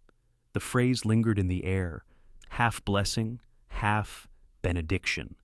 He knew Margaret had written those words for them, but they belonged to something larger now, to every person who had ever tried to be good in a world that rewarded the opposite. I imagine, if you're reading this together, you're smiling at how sentimental I've become. But here's the truth. Sentiment is simply wisdom that has stopped apologizing for feeling. You've both taught me that success without soul isn't success, it's performance. And love, whether between people or between people and their work, is the only thing that outlasts reputation. I may never see you again in person. That's the way of time. But if I could leave you one final piece of advice, it would be this: keep choosing honesty, even when it's inconvenient. Keep choosing kindness, even when it's mistaken for weakness. Keep choosing each other, even when the world demands distance. The future belongs to those who remember that humanity and leadership were never meant to be separate. With affection and infinite respect. Margaret, when Clara finished reading, she didn't move for a long time. Then she folded the letter carefully, almost ceremonially, and slipped it back into its envelope. She sent a message to Ethan. She wrote to both of us. You'll want to read it again at sunset. He already had. Twice. That evening, as twilight deepened, Ethan sat on the rooftop of the Institute. He looked at the city lights flickering below, each one a story, a heartbeat, a choice. He whispered, softly, to the night. Thank you, Margaret, then, to himself, and thank you, Clara, for helping me remember how to feel, somewhere, miles away on her own balcony. Clara was watching the same sky, the same slow bloom of stars. She smiled, whispering the same words back into the wind. Thank you. No music played, no grand finale, just the sound of the world breathing again, quieter, kinder, alive. Maine smelled like pine and salt and old wood, the kind of air that made you slow down, whether you wanted to or not. Outside, the ocean murmured against the cliffs, and a soft rain had begun, the kind that didn't rush, but lingered, tapping gently on the roof like a conversation between seasons. Inside the cottage, the fire burned low, throwing ribbons of amber light across the room. Ethan Cole sat by the window, a blanket around his shoulders, watching the drops gather and race down the glass. Across from him, Clara Dawson curled up in an armchair, a book open but forgotten in her lap. The rain had a way of stealing attention, of reminding you that sometimes quiet was the most honest sound in the world. Neither of them spoke for a long while. They didn't need to. After years of storms, silence was its own kind of conversation.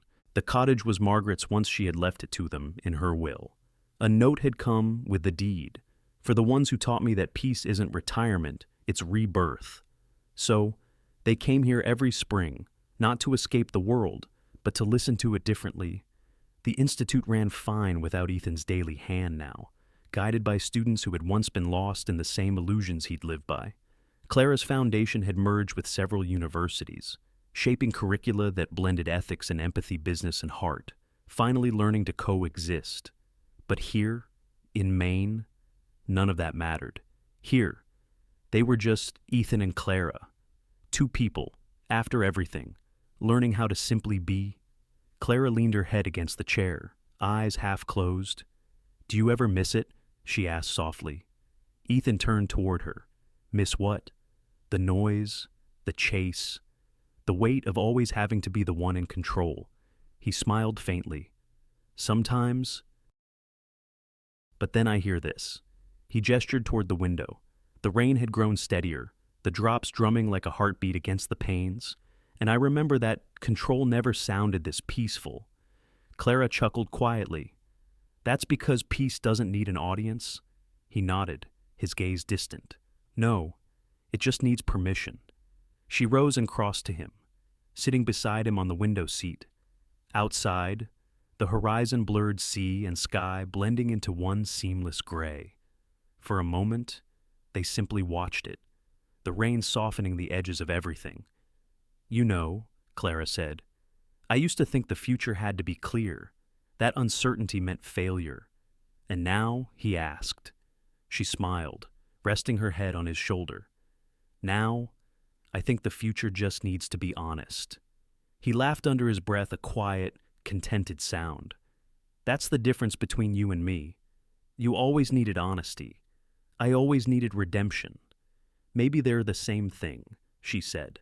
He looked at her, eyes warm with something deeper than gratitude, something that lived between forgiveness and love. Maybe they are. The fire popped softly, sparks rising and fading. On the table beside them lay a small leather-bound notebook, worn, its pages yellowed at the edges. Ethan reached for it, running his thumb along the cover. I used to write notes to myself here, he said, back when everything felt like it was falling apart. Margaret told me to keep it, said someday it would sound different. He opened to the last page. The handwriting was rough, uneven, the script of a man learning to speak to himself again. He read aloud, voice slow, low, reverent. Being loved for your truth is the rarest kind of success. The words hung in the air, fragile, final, true. Clara's eyes glistened as she whispered, You wrote that? He shook his head slightly.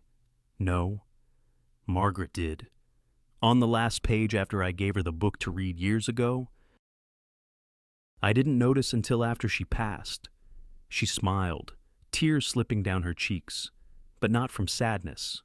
She always knew how to finish a sentence. She did, he said softly. And somehow, She finished ours too. They sat there, side by side, the rhythm of rain filling the spaces between words. Outside, the ocean rolled and breathed endless, steady, forgiving. Ethan closed the notebook, setting it gently on the sill. "You ever think about what comes next?" he asked quietly. Clara tilted her head. "You mean after this conversation or after this life?" He smiled. "Either. Both are mysteries," she said. "But I think as long as we keep telling the truth to ourselves, to each other, whatever comes next will be enough." He nodded slowly, absorbing her words. Then he reached for her hand, not out of need, but connection. Their fingers intertwined, warm against the cool air drifting in through the cracked window. For a while, they just listened, to the rain, to the fire, to the sound of a world that no longer demanded anything from them but presence. As dusk deepened into evening, the light faded into shades of blue and silver. Clara leaned into him, her voice barely above the whisper of rain. "Do you ever miss who you were?" Ethan thought for a moment. "Sometimes," he said, "but mostly, I'm grateful for who I wasn't. And who are you now?" He smiled, eyes drifting toward the gray horizon. "Someone who finally understands that love and ambition don't have to fight each other. They just needed time to make peace." A pause. Then his final words, soft as the rain. "And sometimes, when love and ambition finally make peace, that's when life truly begins." The rain continued, patient and steady, falling over the house, the ocean, the quiet of two souls who had learned to live honestly. Inside, the fire dimmed, the window fogged, and for the first time in a long, long journey, there were no words left unsaid, only peace. Only rain, only life, beginning again. In the end, The Empire of Glass isn't a story about business. It's a story about what happens when success forgets its heart. Ethan Cole spent years building walls of ambition so high that no one, not even love, could reach him. Yet, it wasn't power that saved him. It was the courage to be honest, to admit pain, to listen, to feel. Clara Dawson reminded him, and all of us, that perfection is never what people need from us. What they need is presence, compassion, and truth. We live in a world that rewards control, speed, and appearance. But real strength comes quietly in the moments when we choose kindness over pride, when we tell the truth, even if our voice shakes, and when we forgive not to forget, but to heal. Maybe that's the heart of it. Success without humanity is just noise. But when love and integrity finally make peace, we don't just build companies, we build lives that matter. Thank you for spending your time with Shining Stories today. If this story touched your heart even for a moment, let it keep shining by sharing it with someone who needs a little hope tonight. Your support helps us bring more stories about courage, truth, and second chances to life. So, don't forget to like, share, and subscribe to our channel. Every click, every comment, every moment you stay with us, it means more than you know. Until next time, keep listening, keep feeling, and keep shining.